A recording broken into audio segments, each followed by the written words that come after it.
jaga tak nak terberak, tak terkencing lah. Penting lah. Kau ada ke? Okay, aku dah tukar Aku ada lipstick gunting.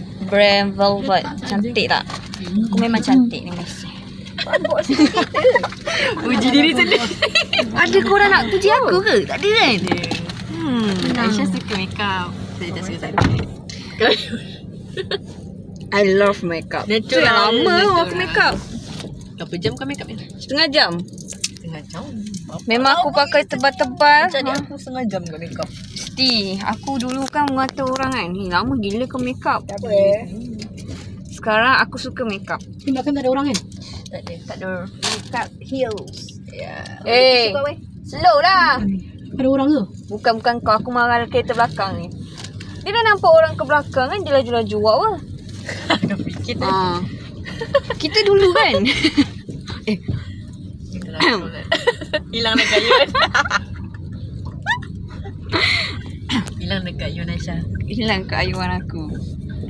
Tu lah. Aku teringat nak jadi MC tau. Tapi suara aku tak sedap. Terima kasih. Sesuai. Tak sesuai. Suara perut okey eh. Aisyah kalau jadi komander sesuai. Dia dah lagi kelakar. Bergerak ke kiri.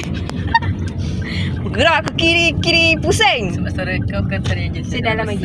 Gerak kiri. Oh. Oh, yang tu boleh. Bukan aku. Macam aku rasa. Kiri. Kau kena suara lelaki. Pusing. Lepas tu kena besar. Tak boleh tu. Saya ni suara kecil. Oi. Yo. Tak lagi tau. Dia lagi besar. Lepas tu dia kena keras suaranya. Assalamualaikum dan selamat. Suara Assalamualaikum dan selamat sejahtera. Cubalah betul-betul. Semana ni? Interview pun kena reject dah awal-awal. Tak layak. Tak apa. Kita asalkan kita comel. Hujan guys. Jauh ku menatap, namun semakin jauh. Melepas Ya Allah. Pelik-pelik lah aku ni. Aku pernah bawa motor kat sini kan. Lepas tu ada orang accident kat sebelah aku. Naik motor kan. Macam ni. Masa tu aku kerja dekat Hill Park tu lah. Oh, yang bengkel tu. Haa.